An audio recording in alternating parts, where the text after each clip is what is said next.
convocamos para hoy desde nuestro espacio político Nuevo Centenario. Esta nueva realidad, a partir de la pandemia, nos obliga a rediseñar nuevas formas de comunicarnos, a contrapelo de lo que es nuestra cultura histórica, que como característica propia tenemos los peronistas. La deuda externa, generada siempre desde sectores retardatarios para someter a los pueblos en beneficio de pequeñas minorías, ha sido un instrumento idóneo para el neoliberalismo. La lógica del endeudamiento y fuga de capitales obliga a los gobiernos populares a diseñar políticas públicas que posibiliten una nueva emancipación social, política y económica. Ante esta situación tan compleja, creemos imprescindible entender e interpretar la perspectiva de este fenómeno que en el siglo pasado se imponía a balazos y con desapariciones. Ahora ya, a 20 años de este nuevo siglo, los métodos se han sofisticado y son los medios de comunicación, el partido judicial y sectores de la más rancia derecha argentina los que consiguieron en toda Latinoamérica la instalación del neoliberalismo como sistema de dominación. La actualización política y doctrinaria como mandato fundamental del general Perón nos impone la necesidad imperiosa de transformar a los militantes en cuadros políticos, para que, entre otras cosas, por ejemplo, en el momento de gestionar tengamos elementos no solamente discursivos, sino también prácticos, que nos garanticen el rumbo hacia un Estado más justo. Y eso se consigue sobre todo con la formación, por eso la convocatoria de hoy. Bueno, dicho esto, quiero presentar a Gabriel Monzón, con quien me une una fuerte identidad política. Nosotros nos conocemos hace mucho tiempo por la militancia, los dos somos muy futboleros, los dos amamos a nuestra familia, a nuestros hijos, a nuestros amigos, pero ante todo nos une una idéntica perspectiva de la vida a partir del peronismo. Así que yo no voy a describir el extenso currículum de Gabriel, búsquenlo después, porque necesitaría media hora. Así que seguramente la charla de Gabriel nos va a aclarar mucho y nos va a permitir aprender también mucho sobre economía desde una mirada nacional y popular. Así que muchas gracias, compañero y amigo Gabriel Monzón. Una cosita más. Las preguntas, para que todos sepamos, las podemos hacer por chat. Así que vayan mandándolas. Y cuando encontremos alguna pregunta que podamos unificar, la hacemos en una sola. Así que, gracias, Gabriel. No, por favor. Muchas gracias, Manolo. Bueno, antes que nada, buenas tardes, compañeras y compañeros. Para mí es un honor participar e iniciar este ciclo de charlas en Nuevo Centenario Ituzaingó. Hace unos años me tocó también empezar un ciclo de charlas en forma presencial, también hablando de economía. Antes que nada yo quiero agradecer a Manolo. Nos conocemos hace muchos años, nos conocimos en plena militancia, reivindicando el proyecto nacional y popular, un militante de todo terreno, un tipo abnegado, tipo con una voluntad férrea, y nosotros sabemos que la militancia muchas veces es ingrata, y a pesar de todo, Manolo supo construir una identidad y a través de los años hemos fortalecido una amistad que de la verdad yo me enorgullezco de la amistad que yo tengo con Manolo. La verdad que Manolo, muchísimas gracias, sos un cuadro político extraordinario al que admiro y al que respeto. Quiero aprovechar la etapa de agradecimientos, digamos, también, para agradecer a Mariano Medina, que es el que está encargado de toda la parte tecnológica y demás, y a Marcelo Nadal, que también nos conocemos hace muchos años y que siempre es un gran anfitrión y es un gran dirigente y un gran cuadro político. Bueno, vamos a empezar a hablar un poquito del tema de la deuda externa y voy a tratar de desmitificar algunos conceptos que a través de los medios hegemónicos de comunicación se han ido imponiendo. ¿Qué es lo que normalmente sucede con esto? Se nos ha dicho que gran parte de la decadencia económica argentina es parte del peronismo. Se nos adoctrina a través de los medios de comunicación de que todas las desgracias económicas se deben a políticas populistas y demás, y hoy venimos acá a desmitificar una serie de cosas. Yo preparé una serie de filminas, no en vano pertenecemos todos a la banda del presidente, digamos, donde voy a hacer un recorrido histórico del tema de la deuda y vamos a poder empezar a aclarar algunos puntos hasta arribar, en forma breve vamos a hacer el recorrido, hasta arribar a la situación actual, ver cómo se resolvió la deuda, ver qué nos depara el futuro, y también poder hacer un análisis político en esta tremenda puja que existe entre el poder económico y el poder político, y cuándo debemos nosotros fortalecernos desde el poder político para poder avanzar y ponerle freno al poder económico, que es la representación de unos pocos. Si me permiten, yo voy a compartir ahora la pantalla. Si existe alguna duda, les pido por favor que le avisen a Mariano para ver si se ve bien.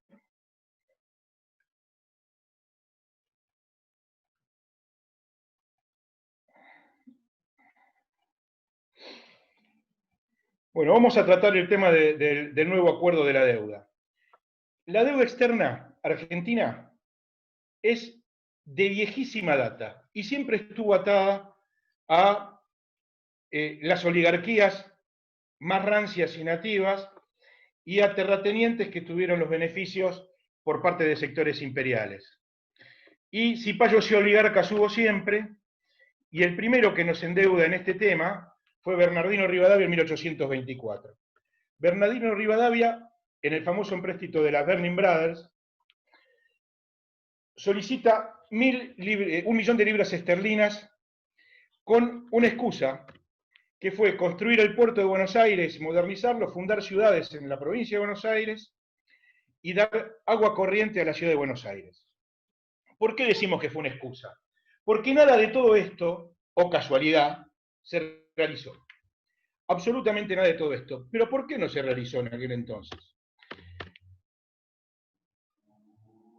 Por anticipado del 1.000.000 de libras esterlinas que se solicitaron, se retuvieron 440.000 libras esterlinas, o sea que nos quedaban para cobrar 560.000 libras esterlinas. El dinero efectivamente recibido fue solamente de 20.000 libras esterlinas. Nos dieron bonos por 40.000 libras esterlinas y, como era muy peligroso, esa fue la excusa que pusieron en su momento, enviar 500.000 libras esterlinas por barco al puerto de Buenos Aires, se generó un depósito en Gran Bretaña, el 3% anual de las 500.000 libras esterlinas restantes. Nosotros pagábamos el 6% y ellos nos pagaban el 3%. Se tardó hasta el año 1904 en cancelar un préstamo que inicialmente iba a ser por 3 años, renovable por 3 años más. Casi 100 años para cancelar la deuda, o sea, 80 años en definitiva. Se pagaron 8 millones de libras esterlinas. Entre 1924, con las continuas renegociaciones, hasta 1880, se adquirió una deuda que se incrementó a 14 millones de libras. Esas 14 millones de libras se triplicaron merced a la gestión de la generación del 80, y hay algunas cuestiones que son muy curiosas por la similitud que hay ahora. En equivalente a dólares actuales, esos 38 millones de libras corresponden a 250.000 millones de dólares. Una deuda monstruosa, si tenemos en cuenta el volumen, pero no tan monstruosa como la deuda actual, digamos, que la deuda actual, permítanme que les doy el número justo, es de alrededor de 365.000 millones de dólares. Esos 250.000 millones de dólares fue el primer default argentino. Duró 16 años para levantar el default. El default se decretó en 1890. Y acá me permito hacer una reflexión.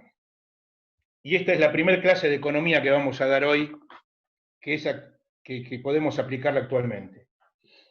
Todo el dinero que existe en un país se puede gastar en 4 sectores. Se puede gastar en el consumo, puede ir a la inversión de bienes de capital, en el gasto del Estado y en el diferencial entre importaciones y exportaciones, que es un término que puede sumar o restar acorde a sean mayor las importaciones que las exportaciones o al revés. Si no está en ninguno de esos lados, es porque hubo fuga de capitales. En 1880, la generación del 80, esa que durante muchos años en los planes de estudio se ponía como señera de la patria, se fugó el equivalente a 250.000 millones de dólares. Una similitud con la situación actual que ya vamos a ver. Dentro de estos 16 años en que se implementó el default y se pudo levantar el default, se aplicó la doctrina de Adam Smith y de David Ricardo de la División Internacional del Trabajo, y a la Argentina le tocó ser un país proveedor de productos primarios, y ese esquema es el que trató siempre la oligarquía terrateniente de llevar adelante a lo largo de todos los años. El poder económico generado a través de lo que podemos denominar la bondad de la pampa húmeda es la que estuvo en forma permanente manejando los hilos del poder. Y la salida del default fue mediante una quita y un compromiso de no desarrollo industrial. Entre 1890 y el levantamiento del default, ustedes verán que fue en 1906, después de la revolución del parque y de la revolución de 1905, que fueron revoluciones armadas, se implementó un sistema agroexportador que lo que hacía era generar concentración de riqueza. La fuga y la apropiación del dinero se la llevó Juárez Selman. Hay una anécdota muy importante en este tema.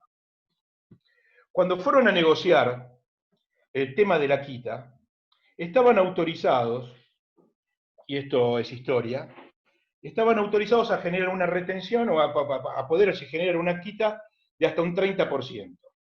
Y a percibir y a pagar en comisiones un 15%. No solamente no negociaron porque ofrecieron directamente el 70%, sino que se había podido llegar a una negociación de un 15% en comisiones.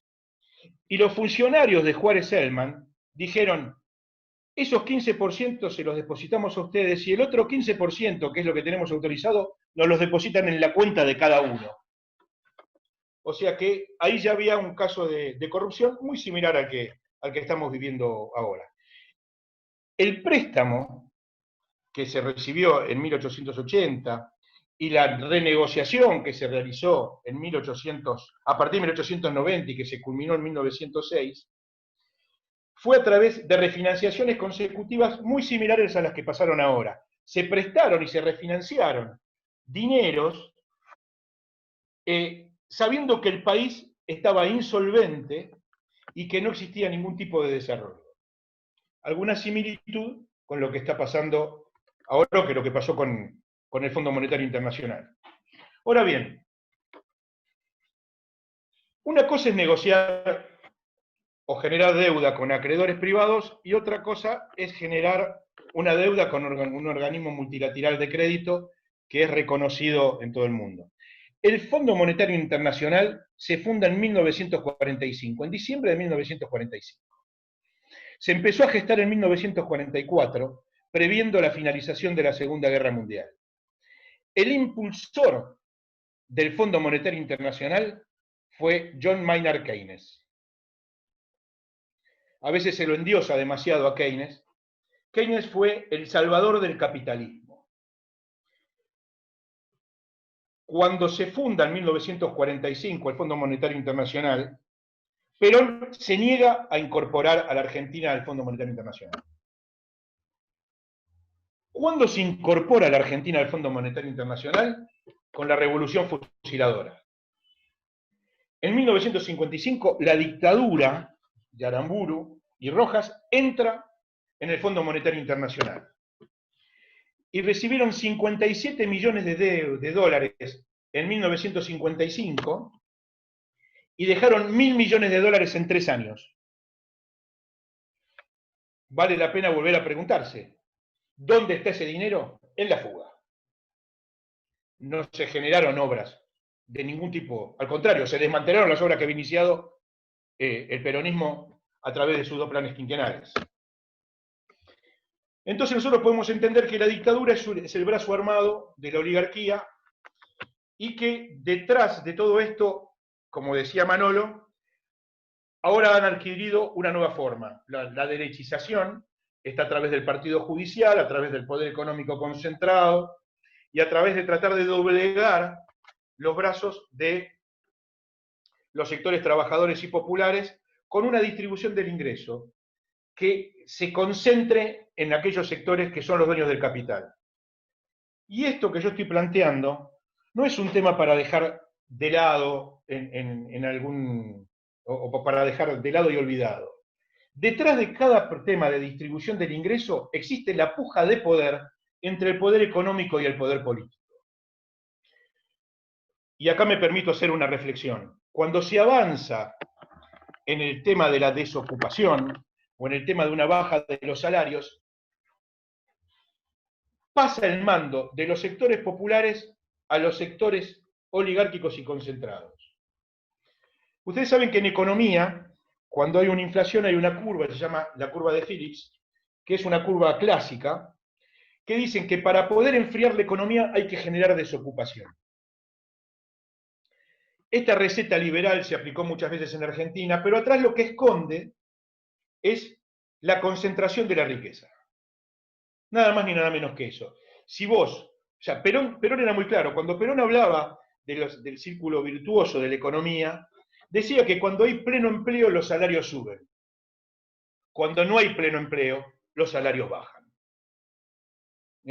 Y al bajarse los salarios y al haber desocupación, lo que se genera es una menor cantidad de circulante que lo que hace es enfriar la economía, la achica. Y para que tengamos en claro cómo se maneja el tema de las economías en el tema de las cuentas nacionales, de la macroeconomía, nosotros así como podemos medir el Producto Bruto desde el gasto, esto que hablábamos del consumo, las inversiones en bienes de capital, el gasto del Estado y demás. Del otro lado, tiene que haber una correlación desde el ingreso, que está dado por el salario y la distribución de utilidades, por la recaudación impositiva, etc. Eso tiene que ser una igualdad. Cuando se gasta más de lo que se ingresa, decimos que tenemos déficit. Cuando tenemos más de lo que gastamos, decimos que tenemos superávit. Ahora, ¿cómo se combaten los déficits? 2 recetas. La receta que aplican los gobiernos liberales, conservadores, aquellos que apelan a una economía irreal y que piensan más en los países que en los pueblos, aplican el concepto de hay que bajar el gasto. ¿Cómo se baja el gasto? Achicando el Estado a su mínima expresión, privatizando todo lo que haya que privatizar. Y si yo me muevo mucho es porque me expreso mucho con las manos, entonces les pido disculpas por esto. Eso genera un achicamiento de la economía. Al haber menos dinero, se consume menos. La fórmula del círculo virtuoso es calentar la demanda y calentar la oferta. ¿Qué significa esto? poner dinero en el bolsillo de la gente y poner a funcionar el aparato productivo. Estas dos visiones son contrapuestas. La nueva tendencia a nivel mundial que se genera desde el poder económico es llamarlo a esto populismo. En realidad en Argentina el populismo se llama peronismo, y estoy orgulloso entonces de ser populista y de ser peronista, porque la economía bien entendida, y es la nueva tendencia que está ganando cada vez más aceptación a nivel mundial, es que la economía tiene que ser pensada para el bienestar de los pueblos porque es una ciencia social y no para el bienestar de los países, que es algo etéreo, porque, y esto lo repetimos siempre, no hay naciones sin pueblos, pero sí hay pueblos sin naciones.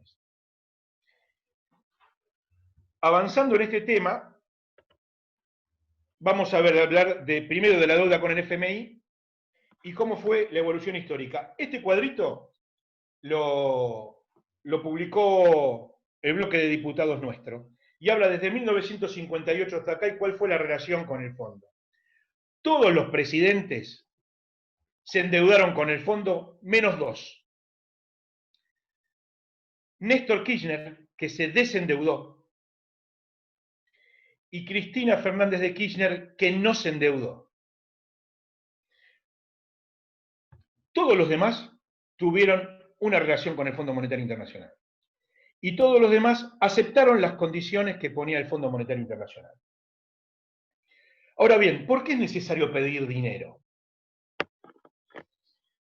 El primer objetivo para pedir dinero es generar un plan de desarrollo, que ya vemos que no se realizó, por lo menos hasta 1958, de ninguna manera.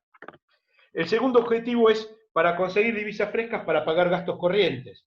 O sea, como tenemos un déficit, en vez de aumentar la producción y en vez de meterle dinero en el bolsillo de la gente, lo que hacemos es traer dinero de afuera. Cuando se nos corta eso, es que nos dicen que empezamos a emitir y que la emisión es peligrosa, cosa que también vamos a tratar y vamos a ver que eso es falso. Ahora, el default de 1890, que era el más grande de la historia, terminó siendo el segundo más grande de la historia, porque Mauricio Macri nos dejó en un default técnico absoluto. Y basta rememorar algunas frases para desintoxicarnos de ese concepto de que se endeudó para pagar deuda del kirchnerismo. La deuda en sí misma no implica nada si no está relacionada con la capacidad productiva y de generación de riqueza de un país, que es lo que vamos a ver ahora. La deuda en 2015 era de 240.000 millones de dólares, que era el 52,6% del Producto Bruto Interno. ¿Qué es el Producto Bruto Interno? Para que lo tengamos en claro como definición, no desde la fórmula. Es toda la producción de bienes y servicios finales que se producen en un país en un tiempo determinado. Por lo general se toma como unidad de medida un año calendario. Si vos debés 240.000 millones, pero vos tenés un Producto Bruto Interno de 450.000 millones, no estás en ningún tipo de problema. En el 2016, primer año de la gestión de Macri, la deuda con respecto al PBI subió 0,6 puntos. En el 2017, nominalmente la deuda creció, el Producto Bruto también había crecido, pero su relación con el PBI ya estaba en 56,5. En el 2018, si bien nominalmente la deuda había crecido, hubo una reducción de la capacidad económica del país, de la generación de riqueza, y llegamos a tener una deuda que era el 86,4% del PBI. Y en el 2019, si bien la deuda bajó, porque habíamos ya entrado en default y se pagaron algunos sistemas de servicios, ustedes recuerdan el Festival de Bonos, LELIX, LEVAX y todos los bonos que se generaban en el exterior, la deuda, siendo menor, ocupaba el 90,3% del PBI, significa que también hubo una caída muy grande del PBI. En el 2019 llegó casi al 3% de caída, cuando en el resto del mundo el PBI subía. Ahora, todo esto, que son números, lo tenemos que ver reflejado en el bolsillo de cada uno de nosotros. Entonces hay una fórmula que se aplica en economía que es el PBI per cápita, por cabeza, que lo que hace es dividir el PBI por cada uno de los habitantes. En el 2015, cada habitante debería haber recibido casi $15.000. En el 2019, $9.900. La pregunta del millón es, ¿quién conoce en el 2019 gente que haya recibido a lo largo del año $10.000 de renta? Y nos damos cuenta que hubo una concentración brutal de la riqueza. ¿Y por qué decimos esto? La primera medida que toma el gobierno de Macri fue, desde el punto de vista de la economía, el tarifazo. Cuando a vos te aumentan las tarifas, esto que Prat Gay hablaba de las 2 pizzas, lo que se genera es una brutal transferencia de ingresos de los sectores populares a un sector muy concentrado. Porque ¿cómo funciona esto? Yo dejo de comer 2 pizzas, Manolo deja de comer 2 pizzas, Marcelo deja de comer 2 pizzas, Isabel, mi mujer, deja de comer 2 pizzas, y 45 millones de personas dejan de comer 2 pizzas, y esas 2 pizzas que cada uno de nosotros deja de comer van a solamente 50 familias que son los dueños de las empresas energéticas. Esa transferencia brutal de recursos lo que genera es una concentración de la riqueza. A todo esto, en ese mismo momento, Macri libera el tema de las retenciones, o sea, anula las retenciones agropecuarias, levanta las retenciones a las mineras, levanta la prohibición de sacar dinero del país y levanta la prohibición de girar divisas y utilidades de las empresas multinacionales de la Argentina al exterior. Y además agrega algo más. Todas las exportaciones que se liquidan en el exterior no tenían obligación de ingresar las divisas al país. Las podían dejar depositadas afuera. Esto indudablemente iba a traer una sequía de dólares. ¿Cómo compensaban la sequía de dólares? Ingresando nuevamente al mercado financiero internacional. ¿Cómo generaban el ingreso al mercado financiero internacional? Transando y dándole más a los fondos buitres de lo que pedía el juez Griesa. Con un agravante. Las comisiones que se pagaban en la renegociación de la deuda y en este tema de los fondos buitres, que gracias a Dios no entró la cláusula Rufo. No sé si ustedes recuerdan la cláusula Rufo, vencía un día determinado y si se cancelaba una parte de la deuda, por más mínima que sea, a un valor que era distinto al canje de deuda, todo el resto de la deuda tenía que ser aplicado al valor del nuevo canje. Merced a maniobras que se generaron en el Poder Legislativo, se pudo dilatar eso. Permitieron nuevamente el ingreso de la Argentina a un mercado de capitales que realmente era innecesario. Nosotros habíamos crecido a lo largo de la década ganada sin necesidad de financiamiento externo, y el único financiamiento que teníamos era el que a lo mejor podíamos obtener con Venezuela o el swap que teníamos con los chinos, y eso no cae muy bien en el concepto financiero anglosajón, que en definitiva es el que manda. Porque, así como en 1890, nosotros, o 1824, nuestra simpatía hacia el gobierno de Gran Bretaña, lo primero también que hace Macri es enviar todo el oro a Londres. Y que dejarlo depositado en Londres, con lo que estábamos absolutamente volubles desde el punto de vista de la confiscación. Para ilustrarlo mejor, a nosotros nos confiscaron la fragata y después por el derecho del mar la recuperamos. Con el oro afuera, nos confiscan el oro y no tenemos posibilidad de recuperarlo. Todo esto no fue azaroso, fue hecho adrede, porque formó parte de un plan sistemático de endeudamiento y de fuga. Ahora bien, acá yo en este cuadrito lo que armé fue toda la evolución de la deuda y su relación con el producto, con el PBI, para que nosotros lo veamos bien. Cuando asumió Néstor Carlos Kirchner, la deuda implicaba el 118,1% del Producto Bruto Interno. O sea, si nosotros producíamos 100, debíamos 118. En el año 2005 ya había caído al 80,5. Habíamos generado pago de deuda y renegociación de deuda. Y el tema de la renegociación que se hizo en el 2005, 2004 y 2005 fue el más exitoso del que se tiene memoria, no solo a nivel argentino, sino a nivel mundial. Se consiguió una quita del 70%, que fue histórica y marcó un precedente que después trataron a lo largo de 10 años de voltear y lo consiguieron. ¿Por qué? Porque mientras el poder político se ratifica cada 2 años en elecciones, el poder económico tiene tiempo para esperar. Y el poder económico espera. Mientras nosotros tenemos que revalidar nuestras credenciales cada 2 años o cada 4 años, el poder económico puede manejarse a 50 años vista con una tranquilidad pasmosa. Pero por otro lado, cuando nosotros empezamos a analizar la curva, no sé si se ve el cursor, nosotros tenemos que en el año 2011, cuando después del fallecimiento de Néstor y en las elecciones de Cristina, la deuda tuvo la menor incidencia con respecto al PBI. No llegaba al 40%. Esto merced a una política, primero de desendeudamiento y desarrollo industrial, y después a una política de redistribución del ingreso que lo que hizo fue dinamizar el consumo.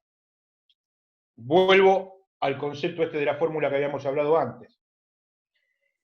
El principal y más poderoso componente de la fórmula del Producto Bruto Argentino es el consumo.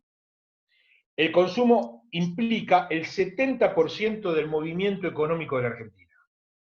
Entonces, cuando nosotros hablamos de calentar la demanda, lo que estamos haciendo es meterle plata en el bolsillo de la gente. Por eso esto es una reivindicación de los salarios reales, los salarios reales le ganaban a la inflación, la creación de fórmulas de ajuste de jubilaciones que le permitían ganar a la inflación, subsidios y planes sociales que le permitían a la gente tener caliente la demanda. Y acá me voy a detener para dar un ejemplo burdo. Si cada uno de nosotros fuese Paolo Roca y gana 50 millones de pesos por mes, ¿estamos en condiciones de gastar 50 millones de pesos todos los meses? De gastarlos, no de invertirlos. ¿De gastarlos? No, es imposible. La distribución de la riqueza calienta la economía cuando esos 50 millones pasan a distribuirse, por ejemplo, entre 5 millones de jubilados. 5 millones de jubilados con 10 pesos en el bolsillo permiten que se dinamice en 50 millones la demanda. Cuando existe concentración de la riqueza, lo que hay es una generación de ahorro por la imposibilidad de gastar, hay una fuga, y técnicamente el ahorro es un consumo diferido. Yo no gasto hoy para gastar mañana. Cuando asume Mauricio Macri,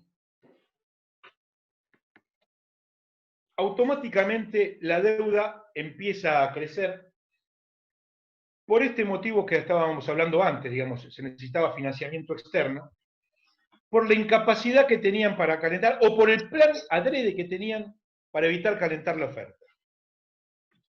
Y así llegamos a unos niveles que eran absolutamente exasperantes. Vos no podés tener un ingreso en tu casa de 10 pesos y deber 10 pesos. Porque, en definitiva, por más que lo pedalees con intereses usurarios, vas a estar complicado. Si llega entonces al tema de la negociación y el nuevo acuerdo con los bonistas, se acordó con el 70% de los bonistas privados. Cuando hablamos de bonistas hablamos de los privados. Vamos a dejar afuera el Fondo Monetario, la deuda con las provincias y demás. Acuerdo con el 70% de los bonistas privados. Al acordar con el 70% de los bonistas privados, por legislación internacional, todo el resto está arrastrado a esa negociación. Por eso, aunque BlackRock no haya querido cerrar, termina cerrando porque cerraron los otros 3 fondos de inversión importantes. Se acordó una quita de 46 centavos por dólar. Es una quita del 46%. Nosotros empezamos ofreciendo un 40%, ellos ofrecían un 98%. Terminamos cerrando en 54%, en esta fórmula indudablemente la Argentina ha salido gananciosa. Solamente en capital tenemos un ahorro de 30.000 millones de dólares. 30.000 millones de dólares. La tasa de interés nueva es del 3%. Antes era del 7%. Una tasa altísima. Altísima. De hecho, el bono a 100 años que sacó Caputo paga el 7,9% anual de interés. Los pagos en los próximos 5 años bajaron de 30.000 millones a 4.500 millones. Esto nos genera un desahogo económico importante y poder destinar recursos a, por ejemplo, el IFE. Hoy. Se pagaron las comisiones más bajas de la historia. Macri pagó el 0,18%. En la época de Menem, cuando le dieron la negociación de la deuda a Álvaro Alzogaray, las comisiones eran del 0,15%. Macri pagó más. Si bien estaba autorizado a pagar hasta el 0,1% de la negociación, se consiguió pagar las comisiones del 0,032%, las más bajas de la historia, no a nivel nacional, a nivel mundial. Y el ahorro en capital, sumando capital e interés, en los próximos años es de 42.500 millones. Ahora bien, acá terminamos y vuelvo a lo mío. A ver, aguárdenme un minuto que tengo que cerrar esto. Stop share. Listo. Ahí estoy. Ahora bien, ¿por qué era necesario desendeudar? ¿O por qué era necesario tener este resultado? ¿Y por qué algunos nos critican diciendo que este resultado tardó mucho en llevarse adelante? Primero, las negociaciones promedio de deuda duran 13 meses. Esta duró 8 meses. Es importante porque ahora viene la negociación con el Fondo Monetario. Y el Fondo Monetario se encuentra frente a un grave problema en este momento. El primero es que la Argentina ya tiene un techo de negociación. Sabe que no paga más del 54%.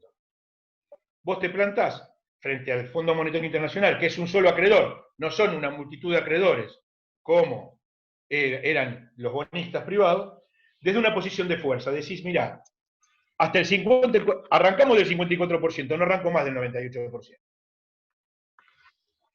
Segundo, el Fondo Monetario tiene un grave problema interno.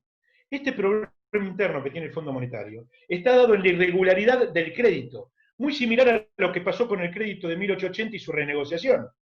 Sabían que el país estaba insolventado, sabían que tenía imposibilidad de pago, y sin embargo, quisieron que nos enamoremos de Christine Lagarde.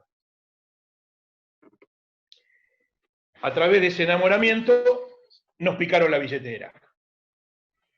¿No? Como diría el lenguaje popular. Esa irregularidad generó un sumario interno dentro del Fondo Monetario que terminó en un desplazamiento elegante de Lagarde. Y por más que ahora esté cargada del Banco Europeo, en realidad hay un proceso judicial y penal bastante severo que está llevando adelante Cristalina, la nueva directora general del Fondo Monetario, que viene con una escuela distinta. Lagarde viene desde una escuela vinculada al neoliberalismo, vinculada al monetarismo de Milton Friedman y demás. Christine Lagarde está más vinculada al concepto de la economía positiva. Y acá voy a permitir aclarar algunos términos. Por una parte tenemos la economía normativa y por otra parte tenemos la economía positiva. La economía normativa es lo que dictan las leyes de la economía. Si aumenta el precio, disminuye la demanda. Si aumenta el precio del café, disminuye el consumo de café y debería aumentar el consumo del té. Se basa en un concepto que los economistas denominamos con un nombre raro que se llama ceteris paribus, que lo que dice es que para analizar el comportamiento de un mercado, modificamos una sola variable y dejamos fijas el resto de las variables.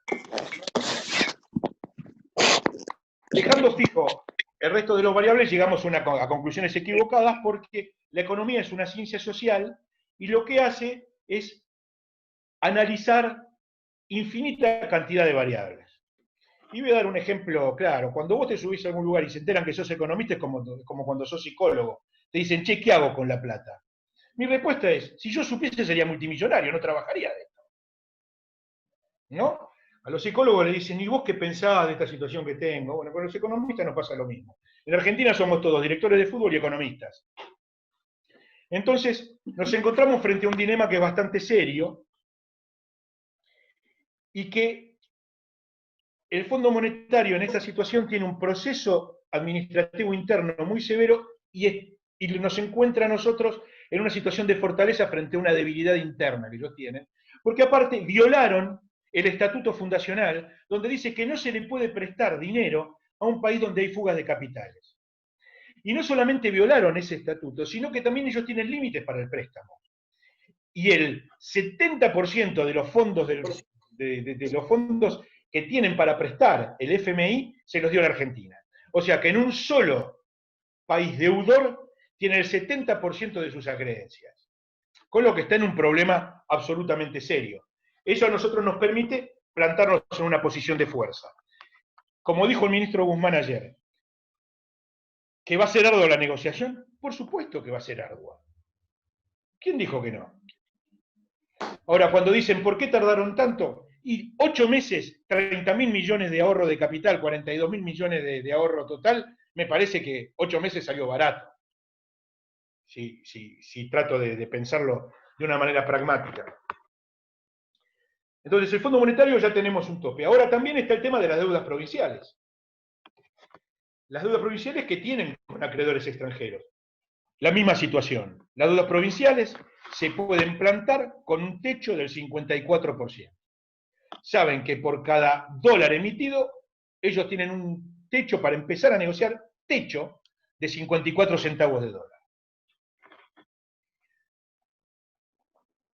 Vamos a ver cómo sigue este asunto, digamos. ¿Para qué sirve este ahorro y qué nos permite hacer? Mira, una de las cosas que son más prácticas es la observación de la realidad. En cuanto se cerró el convenio con el Fondo Monetario Internacional, el presidente automáticamente anunció el plan de obras de 22.000 millones de dólares, de 22.000 millones de pesos para obra pública destinado a las provincias y lanzó el Procrear. O sea, había que destrabar para asegurar los fondos. Todo esto en medio de una pandemia. Una pandemia que trae un achicamiento de la economía a nivel mundial. Esta pandemia que trae un achicamiento de la economía a nivel mundial hace que algunos agoreros de la derecha, a través de los medios de comunicación, y recordemos que los medios de comunicación son empresas. El objetivo del medio de comunicación es adoctrinar en cuestión de economía, no es informar. Tenemos que separar un poco, digamos, la paja del trigo en este sentido. Cuando nosotros, los medios de comunicación, nos dicen que deberíamos liberalizar la economía, que tenemos que darle mayor libertad a la gente en medio de una pandemia, automáticamente yo digo, veamos un ejemplo de país que liberó la economía. Estados Unidos. La caída del Producto Bruto Interno de Estados Unidos es del 33%, mientras en Argentina es del 9,1%. En México, que siguió, merced a que aún es el patio trasero de Estados Unidos, acorde a lo que hay un lema en México que dice, tan cerca de Estados Unidos, tan lejos de Dios. La caída del Producto Bruto Interno en México fue del 19%. Se estima que son caídas crecientes. En Brasil es del 9% y se estima que va a llegar al 14%. En la Argentina estamos hablando de que estamos en el 9, 9,1, 9,2, a lo sumo en un 10%. Entonces, no solamente tenemos un beneficio, un saldo a favor en el tema de vidas salvadas, sino que también tenemos un saldo menos negativo en el tema de la economía. Y todo esto a nosotros nos sirve para poder dinamizar la oferta. A ver, nos están tratando de decir que en virtud de la emisión que se está llevando adelante, nosotros estamos en riesgo de hiperinflación. Vamos a dar argumentos para que los compañeros salgan a la calle y dejen y le den tranquilidad a la población. En Argentina siempre hubo una hiperinflación luego de una mega devaluación, no luego de la emisión. Porque acorde a las nuevas escuelas económicas, que son nuevas de 100 años para acá, la inflación no es solamente un fenómeno monetario, también tiene expectativas, tiene un reflejo en lo que es la economía real que excede el tema monetario. Voy a dar dos ejemplos para que vean cómo se desasna esto. El primero, Estados Unidos triplicó su base monetaria en medio de la pandemia. La triplicó. ¿Qué es la base monetaria? Es todo el dinero que tenemos nosotros en nuestra casa y todo el dinero que está en los bancos. Todo el dinero que está circulando es la base monetaria. Estados Unidos la triplicó. Ustedes recuerdan que cuando empezó la pandemia se le daban $1.200 a cada persona para que pueda dinamizar la economía. Triplicó la base monetaria. ¿Expectativas de hiperinflación? Ninguna.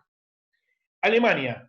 Merkel acaba de anunciar hace una semana o 2 semanas que va a inyectar 350.000 millones de euros para dinamizar la economía. 350.000 millones de euros.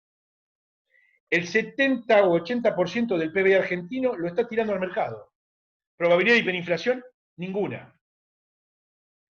¿Por qué dicen que acá hay probabilidad de hiperinflación?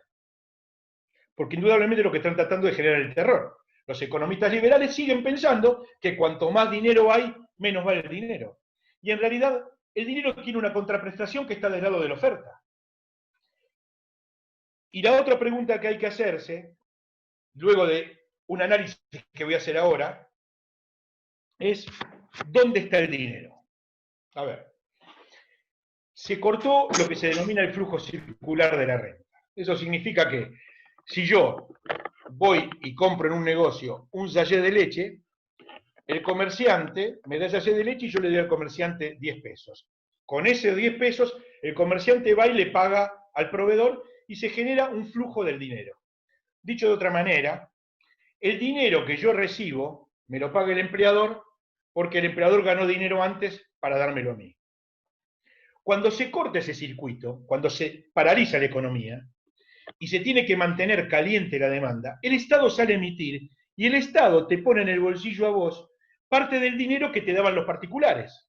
¿Se entiende hasta ahí? Esa parte del dinero que te daban los particulares lo que hace es dinamizar desde la demanda la economía. Evita que se paralice. Entonces vos podés ir al supermercado y antes gastaba 12.000, ahora tenés 10.000, pero algo podés mover la economía. Por eso, al no ser igual, se produce el achicamiento del PBI. La pregunta del millón no es qué pasa con los dólares con los billetes que se emitieron. La pregunta del millón es dónde están todos los billetes que ya están emitidos y que no están en el mercado. Están concentrados en unos pocos. Entonces, cuando te dicen que cuando esto se dinamice va a haber una explosión de la inflación, vamos a desarticularlo de dos maneras. Económicamente se puede desarticular de dos maneras. Brindando una inversión que sea muchísimo más atractiva para que eso excedente de pesos se quede en pesos y no pase al dólar, o aumentando notablemente la oferta. Porque ¿qué es lo que pasa hoy? Hoy, si bien la demanda está caliente, la oferta está fría. Cuando vos vas al supermercado, en el supermercado vos encontrás lo que hay, no lo que querés. Porque hay muchísimas marcas y muchísimas pequeñas y medianas empresas que no tienen acceso al mercado virtud de las restricciones en el transporte, virtud del problema que tienen para conseguir insumos, todo producto de la pandemia. Y es la pandemia, no es la cuarentena. Es la pandemia. Porque en países donde no hay cuarentena, cae muchísimo más la economía. Cuando salgamos de esto, nosotros vamos a tener que fortalecer inmediatamente la oferta. Y de esa manera, al haber oferta de nuevo masiva, el excedente de dólares se vuelca a la oferta. A ver, hoy los rubros que más se mueven son indumentaria, los pijamas. En muebles y en mobiliario, las sillas de escritorio. Y demás, porque todo el mundo está tratando de comprar alguna para la casa, para hacer home office o para lo que sea. La mayoría después no tiene posibilidad de gastar porque estaban cerradas las textiles y demás. Sin embargo, los precios de esos productos aumentaron. ¿Y aumentaron por exceso de dinero? No, porque el exceso de dinero todavía no se nota. Aumentaron por expectativas. Y es ahí donde nosotros tenemos, y me permito hacer una crítica entre compañeros, una falencia. No puede ser que en plena pandemia, con la economía deprimida, nosotros tengamos la Secretaría de Comercio Interior que habilite un aumento de precios cuidados y precios máximos. Me parece que hay que revisar algún tipo de esquema con respecto a esto. Nosotros ahora tenemos solvencia para poder dinamizar la economía, solvencia para ayudar a aquellos que realmente lo necesitan, y solvencia para empezar a generar un círculo virtuoso de la economía, fortaleciendo la demanda y fortaleciendo la oferta. Si cualquiera de estos dos sectores falla, estamos en una situación complicada, porque nosotros en 4 años vamos a tener que empezar a hacer frente seriamente a los pagos de la deuda, y la única forma de hacer un pago fuerte de la deuda es generando ingresos genuinos. El ingreso genuino se hace a través de la industrialización y la exportación. Y para eso también va a contramano algún tipo de anuncio que quieren hacernos creer que hicieron, diciendo que existía la posibilidad de bajar las retenciones. Hay una guerra de zapa con información falsa que nos están dando en forma permanente. Y me parece que desde ese lugar es donde nosotros tenemos que plantarnos fuertemente y hacer fuerte la política frente a la economía. El país creció solamente cuando el poder político fue más fuerte que el poder económico. Voy a dar una serie de ejemplos. En la época de Hipólito Yrigoyen, aunque después terminó transando con el poder económico. En la época de Perón, que después terminó derrotado por la oligarquía, a través, en la formalidad derrotado porque se ha convertido en inmortal a través de todos nosotros, y con los ideales en alto, pero supo esperar, y en el 55 nos voltearon y nos endeudaron, empezó el ciclo terrible de endeudamiento moderno, y en la época de Néstor y de Cristina. Cuando el poder político se consustanció de manera tal en los sectores militantes que hicieron que nosotros podamos enfrentar al poder económico, el país creció. En todos los demás, el país pudo haber crecido, pero se concentró la riqueza. Y para esto voy a la década del 90. En la década del 90, cuando se estableció el 1 a 1, el país tenía índices de crecimiento positivo. Crecía un 1%, 2% todos los años. Entonces decía, bueno, bárbaro, qué bien que nos va. Ahora, ¿al pueblo cómo le iba? Había concentración de riquezas, aumento de desocupación, aumento de índices de pobreza y demás. Entonces, el poder político lo que hace es generar o tender a generar un equilibrio general en el concepto de la economía. Porque también tenemos que recordar que, como dijo alguna vez algún presidente de Estados Unidos, es la economía, estúpido. Y Perón decía que la tripa más sensible del hombre es el bolsillo. Cuando vos tenés el bolsillo calmado, vos podés avanzar en un desarrollo sostenido y sostenible de la economía. Por eso también Perón hablaba del concepto de la ecología hace 60 años. Un avanzado. Me parece que en ese sentido debemos reivindicar los planes económicos, tenemos que elaborar planes trienales y tenemos que avanzar en un concepto que ahora nos permite avanzar este desahogo de la deuda. Ahora bien, y con esto termino, el desahogo que nos produce la renegociación de la deuda no fue gratuito. En el medio quedaron miles de compañeros y compañeras que perdieron su estándar de vida. Hoy es 11 de agosto. Hace un año ganábamos las PASO. ¿Ustedes se acuerdan qué pasó el 12 de agosto? Macri nos mandó a dormir en la madrugada y al día siguiente, como perdió la selección, devaluó. Y eso sí es peligro de hiperinflación, porque las devaluaciones en la Argentina siempre vienen después de una hiperdevaluación. Esto es lo mismo que hoy el dólar está a 80 y mañana el oficial está a 500. Ahí tenemos que pararnos y empezar a mirar con preocupación. Mientras tanto, no existe peligro de hiperinflación, no existe peligro de decrecimiento económico y estamos avanzando cada vez más hacia un país con las tres banderas levantadas y sobre todo fortaleciendo una, que es el de la soberanía económica y el de la justicia social. He terminado. No se puede aplaudir. Sí, se puede poner manitos. ¿Cómo es?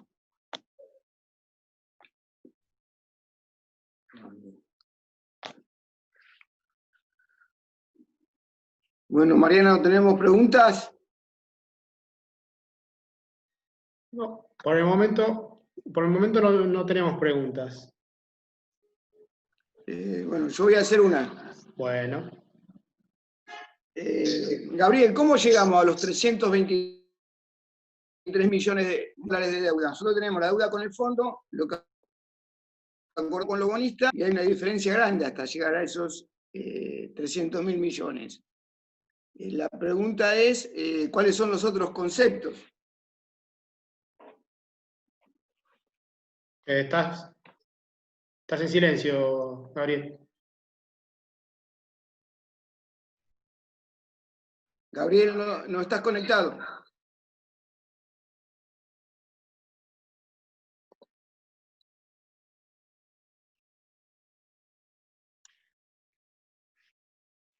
Ahí estoy.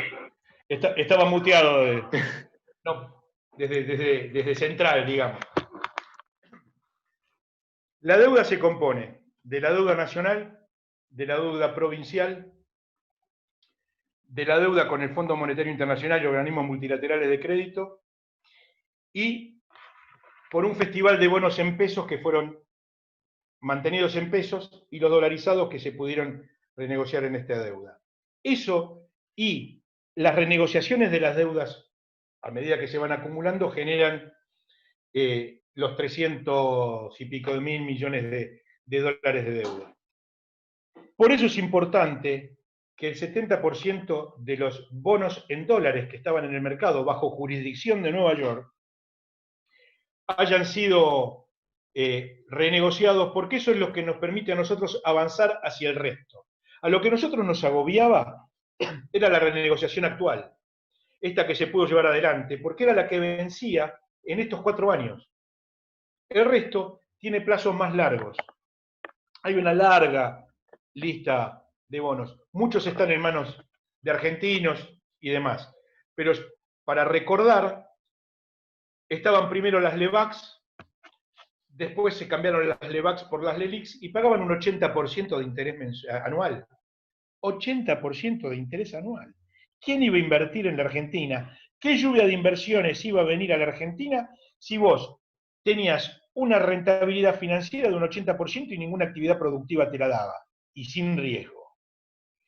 Entonces, se compone la deuda general por la suma de las deudas provinciales, la deuda de los particulares, la deuda del Estado Nacional y con acreedores privados y la deuda con el Fondo Monetario Internacional. Ese combo es lo que rodea todo. Hay una parte de la que es absolutamente responsable el Estado Nacional.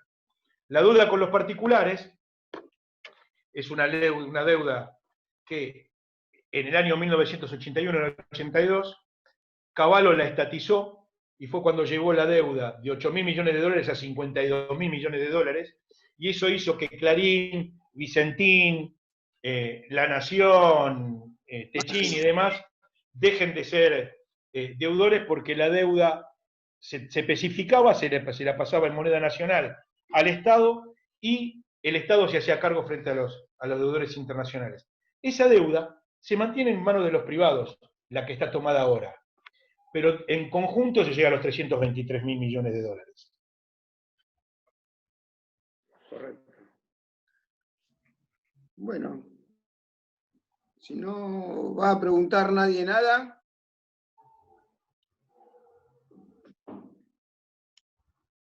Bueno, ahí Mingo quiere preguntar. Ahí le vamos a dar la palabra a Mingo.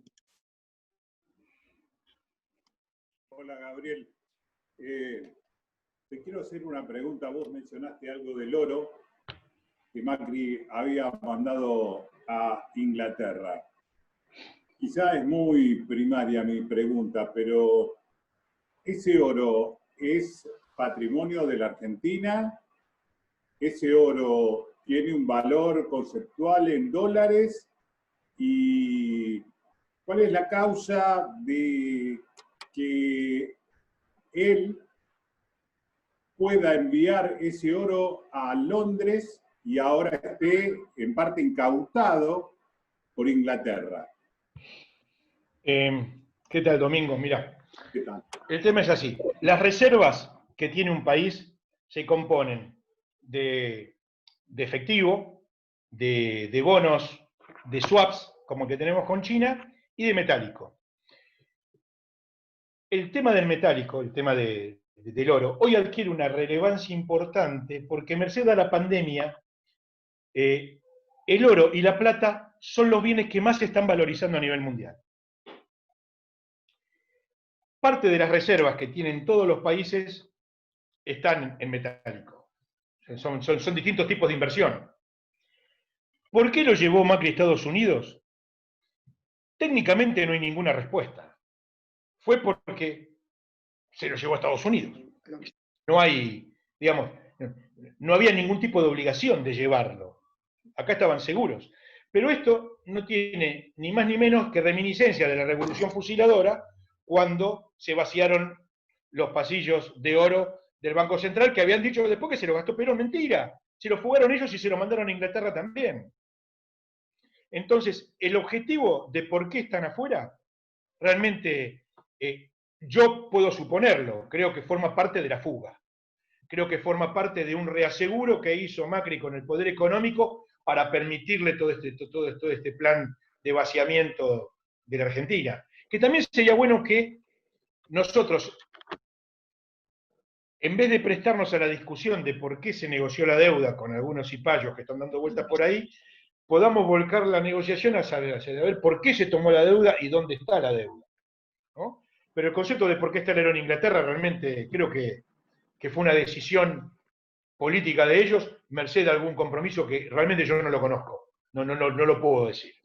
Ahora, que todos los países tienen reservas en oro, todos los países tienen reservas en oro. Que todos los países tienen reservas en letras, todos los países tienen reservas en letras. Que todos los países tienen reservas en monedas extranjeras, todos los países tienen reservas en monedas extranjeras. Para que tengan una idea, ¿cuál es el problema de fondo que hay entre Estados Unidos y China y por qué Estados Unidos no, o sea, está en un tira y afloja con China? El principal país con mayor cantidad de reservas en dólares y en letras dolarizadas es China. O sea, China es el principal acreedor que tiene Estados Unidos. Imagínense si China dice, te confisco todo, el problema que se arma. Entonces están en un coqueteo similar al de la Guerra Fría de la década del 60 y del 70, que en realidad atrás hay toda una guerra económica. Y acá, desde el punto de vista económico, sí tenemos el poder del monopolio de Estados Unidos frente al poder del monopsonio de China. Monopolio es un solo oferente, por llamarlo de alguna manera, monopsonio es un solo demandante, un solo comprador. El comprador más importante a nivel mundial es China. Y frente a eso, ese poder que concentra desde su compra, se lo hace valer a Estados Unidos. Y Estados Unidos no aprieta porque si no, pierde fuertemente gran parte de sus reservas que están metidas ahí. No solamente de oro, sino dolarizadas. Gabriel, ahí Norberto Filippo quiere hacerte una pregunta. Norberto, un viejo amigo, metro delegado. Norberto, un amigazo. ¿Qué tal, Gabriel? ¿Cómo andás? ¿Cómo andás, Norberto? Bien, siguiéndote como siempre en contacto con vos y bueno, agradezco a los compañeros la invitación a esta charla, de poder tenerla en momentos que creo que esas charlas hay que seguir haciéndolas.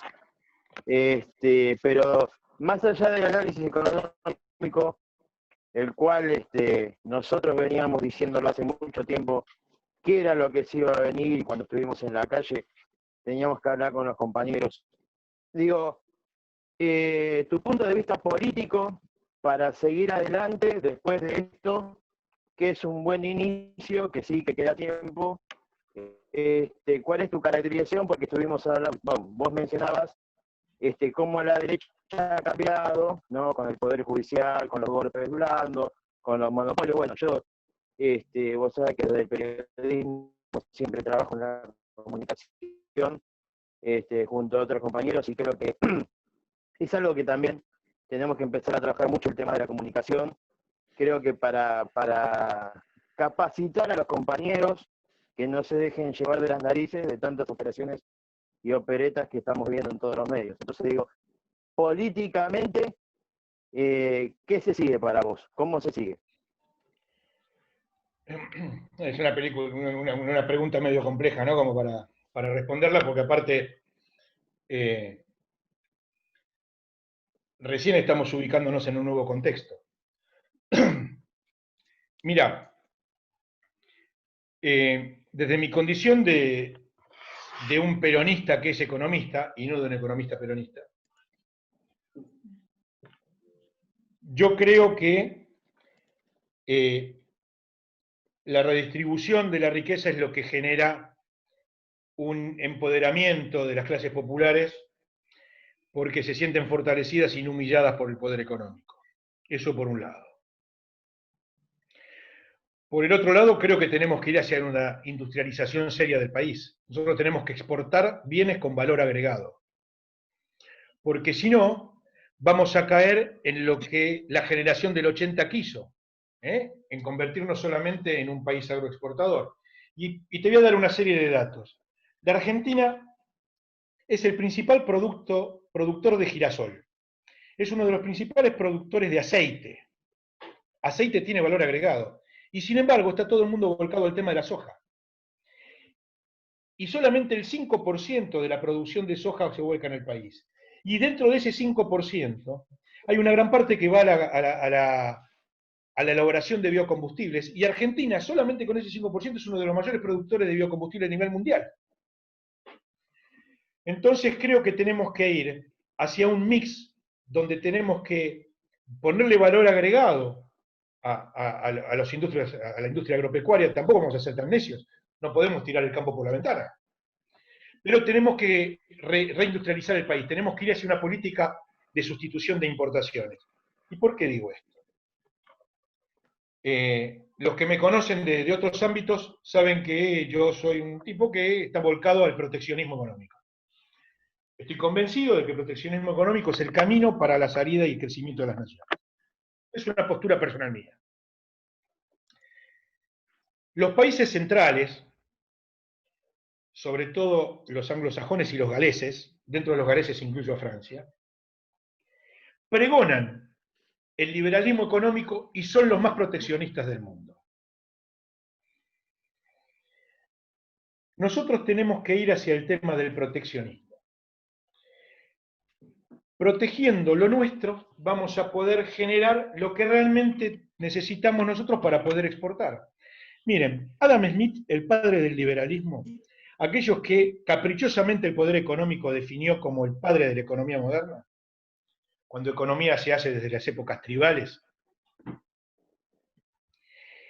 en su tratado de ética decía que nadie va a ofrecer lo que necesita y no le sobra.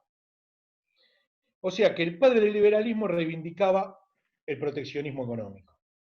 Yo creo que la salida es a través de políticas proteccionistas, pero proteccionistas de verdad, y a través de una reforma impositiva que permita castigar al que más tiene en un concepto de justicia.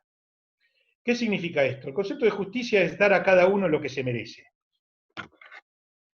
Nosotros debemos darnos una profunda reforma impositiva de forma tal de que aquellos que más tienen sean los que más paguen. A ver, cuando a vos te tiran una bomba atómica como la que están diciendo ahora de que quieren sacar las retenciones y los trabajadores que pudieron más o menos mantener su nivel de ingresos pagan el 35% de impuesto a las ganancias, le estás tocando el orgullo, le estás tocando su dignidad. Mientras nosotros hacemos todos el sacrificio habido y por haber El poder económico te impone su agenda evitando que tratemos el impuesto a la riqueza. Entonces, no solamente tiene que haber una consolidación del poder político, sino que tiene que haber políticas de redistribución, de justicia tributaria y de industrialización del país. Es ahí donde yo creo que nosotros debemos ir. Perón decía que cuando el país estaba industrializado se generaban empleos. Con la generación de empleo, el salario subía solo. Y cuando el salario subía solo, se generaba un calentamiento de la demanda. Y cuando la gente consumía, los comerciantes vendían más y le exigían al productor, y hacía todo un esquema absolutamente lógico y transparente. Porque el peronismo es simple. El peronismo es revolucionario por su simpleza. Scalabrini Ortiz decía, cuando un economista te habla jodido, es porque te quiere madrugar. Y es verdad, todos hacemos economía en nuestra casa. Todo el mundo tiene un ingreso y con ese ingreso trata de satisfacer sus necesidades. Esa es la economía doméstica. Llevarlo a un país no es difícil, te la hacen difícil, te la dibujan difícil, te ponen trabas para que sea difícil. La decisión política de los gobiernos peronistas siempre fue generar bienestar en los sectores populares. Y en ese sentido, creo que es hacia donde debemos ir. Yo particularmente creo que tenemos que tener cada vez más peronismo dentro de nuestra agenda. Cada vez más peronismo. Tenemos que reivindicar los conceptos de la economía peronista y el concepto de soberanía económica. Y yo le voy a explicar una cosa. El tema de soberanía para los peronistas no es solamente defender las Malvinas, es que el pueblo sea feliz y que el pueblo tenga dignidad. Ese es el concepto de soberanía para el peronismo. Y desde ese lugar creo que tenemos que ir. Tenemos que apuntar a que el pueblo sea feliz. Perón decía que el objetivo era generar un pueblo feliz y la grandeza de la patria. La felicidad del pueblo era inmediata. La grandeza de la nación era sin prisa, pero sin pausa. Bueno, pasada esta pandemia, tenemos que llevar felicidad al pueblo. La felicidad del pueblo es a través de la dignidad de su ingreso. Gabriel, ahí Ezequiel López tenía una pregunta. No sé, Ezequiel, ¿querés hacerla por acá? Tengo un poco de ruido por ahí en casa, ya la dejé en el chat, pero básicamente era cuál era la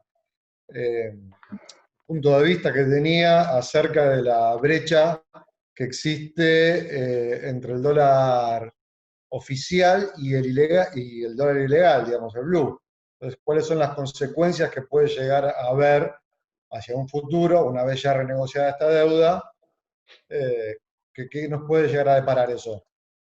Mira, el dólar ilegal es un dólar que se maneja exclusivamente de manera especulativa.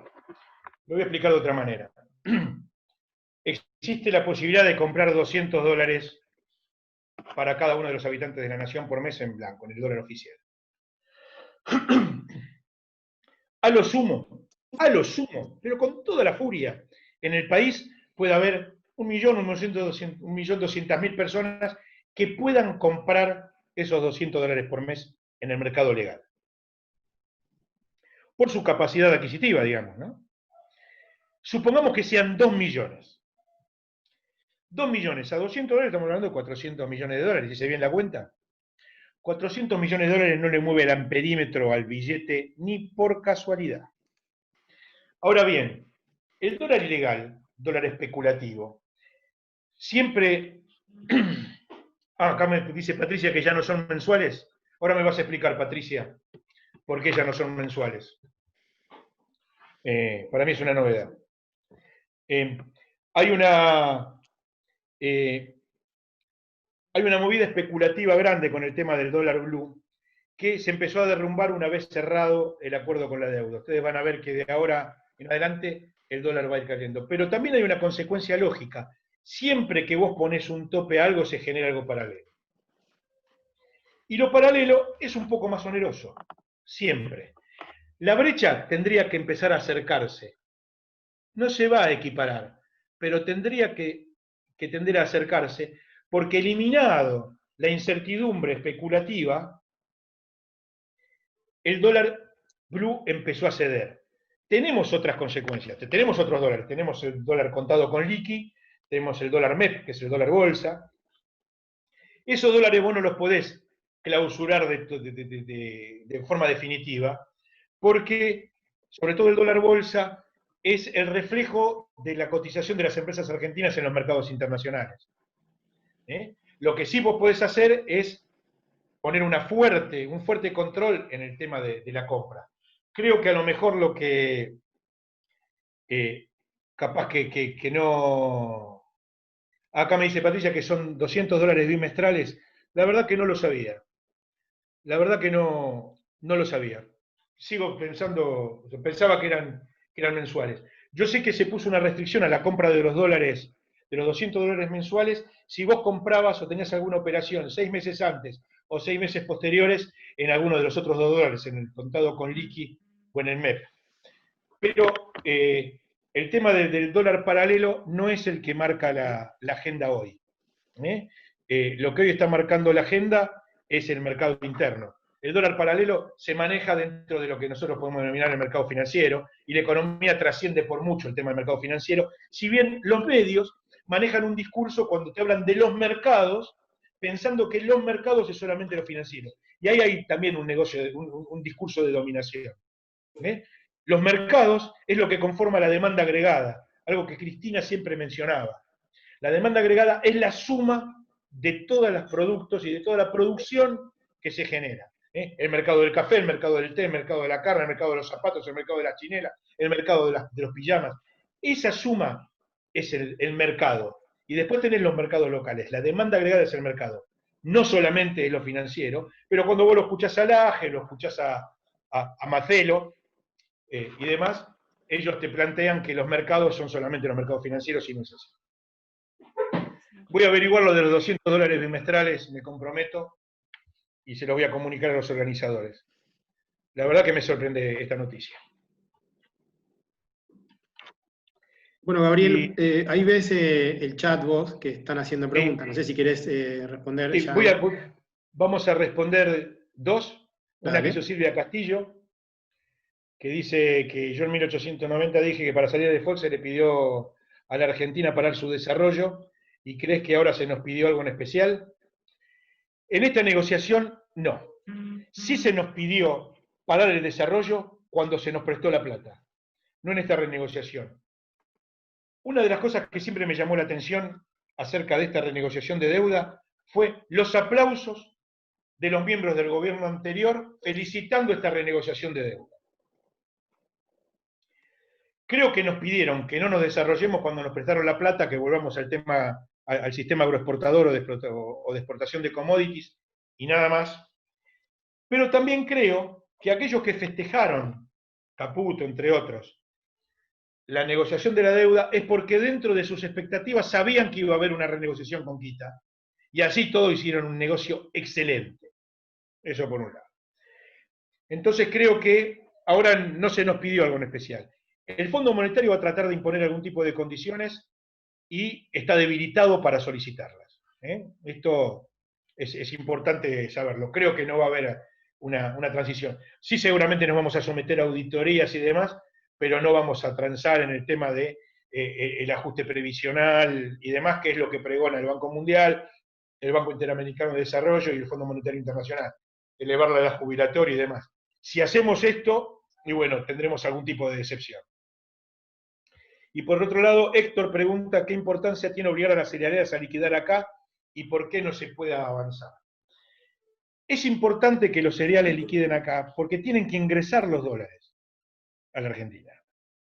Los dólares de la exportación, si no, lo que generan es una fuga constante. Vos sacás materia prima y no ingresás nada. No hay... Miren, cuando fue el 1 a 1, el 1 a 1 fracasó por lo siguiente. Yo importaba un vaso y sacaba $1. Si sacaba $1, retiraba $1 peso del mercado. ¿Se acuerdan? Por cada peso que había tenía que haber $1. Al principio todo funcionó bien porque todos esos dineros o todos esos dólares que no entraban por la exportación y todos los pesos que se retiraban, entraban por las privatizaciones. Acabado el ingreso de dólares por las privatizaciones, el 1 a 1 estalló. Y era absolutamente lógico que estalle porque se produjo una iliquidez y una solución keynesiana que fue la generación de cuasimonedas. Los LECOP, los LECOR, los patacones y demás, que lo que hacían era generar algún tipo de paz social y dinamizar la economía. Dicho esto, esas cuasimonedas generaban un interés del 7% mensual, y el que las canceló fue Néstor Carlos Kirchner, pagando el interés. Esto también tenemos que reivindicar una visión estratégica de la economía que tenía Kirchner. Eso por un lado. Y los cereales, las cerealeras o cualquier exportador tiene que ingresar sus dineros, porque el dinero en la Argentina dinamiza la economía. Si el dinero queda afuera, se produjo una fuga absolutamente blanqueada. Y es lo que está sucediendo hoy. Cuando Vicentín sacaba su dinero a través de Paraguay, lo que hacía era no ingresarlo a la Argentina, pero sacando riqueza de la Argentina. Y ahí tenemos un problema serio. Y voy a hacer un paralelismo. El Banco Nación es a Vicentín lo que el Fondo Monetario Nacional fue a la Argentina. Se le prestó a la Argentina sabiendo que no iba a poder pagar. El Banco Nación le prestó a Vicentín sabiendo que no iba a poder pagar. Por eso la situación frente al Fondo Monetario está absolutamente, desde el Fondo Monetario está absolutamente debilitada frente a nosotros. Me parece que por ahí pasa el tema. No sé si hay algo más.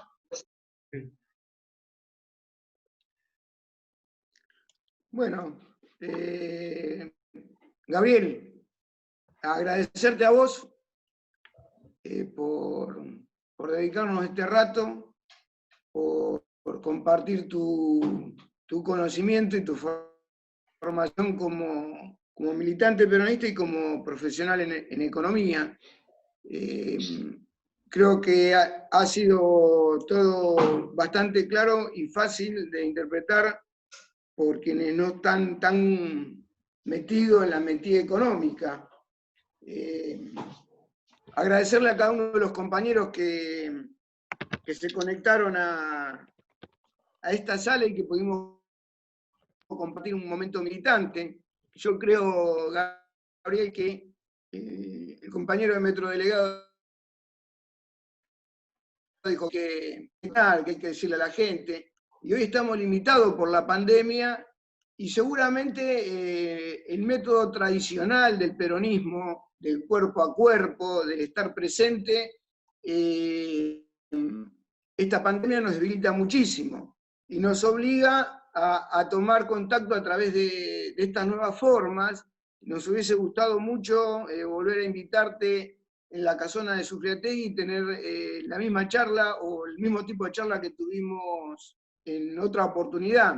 Pero bueno, creo que la mirada que le pusimos con los compañeros cuando te invitamos a hacer esta charla es que tenemos que cambiar el método, que no es solamente lo presencial, que el peronismo también tiene que allonarse a esa nueva manera de comunicación y que podamos llegar a los compañeros, a los cuadros medios y al militante de barrio a través de estas nuevas vías de comunicación. La pandemia nos paralizó los primeros días, después nos empezamos a reunir los grupos entre nosotros a través de Zoom y hoy damos desde Nuevo Centenario nuestro primer paso tratando de hacer eso que decía el compañero Filippo, de poder empezar entre compañeros a compartir, si se quiere, la actualización doctrinaria o a mirar lo que nos pasa desde el decir y del saber peronista. Por eso creo muy importante la charla de hoy. Quiero agradecerte nuevamente, pero también quiero agradecerle a cada uno de los compañeros que aceptaron la invitación, y el desafío creo que es que nos comprometamos a hacer muchas actividades de este tipo, y que así como en algún momento hacíamos distintos tipos de encuentros y que teníamos que estar las distintas organizaciones combinando de no pisarnos en el día para que cada uno pueda tener la convocatoria y para que cada compañero pueda aprovechar cada una de las actividades, creo que eso es importante, Gabriel. Creo que más allá de que hace tiempo que existe el Zoom y que hay conferencias virtuales y hay cuestiones de formación y que los chicos mismos están haciendo sus estudios hoy por sistemas parecidos, creo que a la militancia hay que agregarle también esta herramienta y este condimento.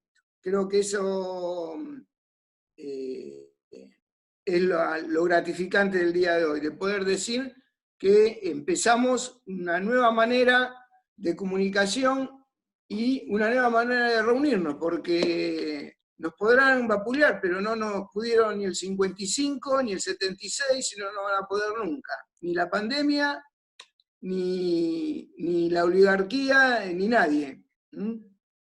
Entonces, agradecerte y agradecerle a cada compañero. Yo no sé si alguno siente necesidad de aprovechar el momento para decir alguna cosa, pero creo que lo más importante es agradecerle a Gabriel,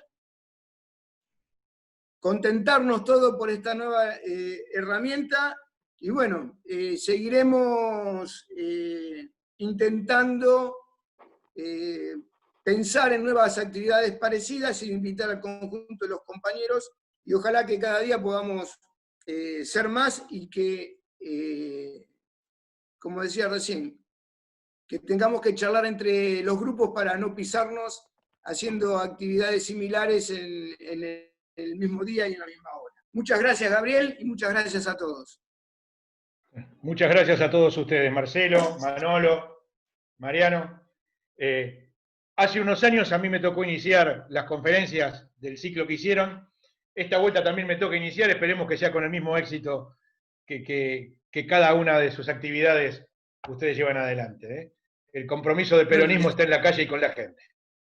Y bueno, mientras no podamos recuperar la calle para cuidar la salud, recuperamos un nuevo método de comunicación y hacerlo lo más permanente posible y adaptarnos a los tiempos. Ya vendrá el momento de volver a ganar la calle. Muchas gracias, Gabriel. Por favor.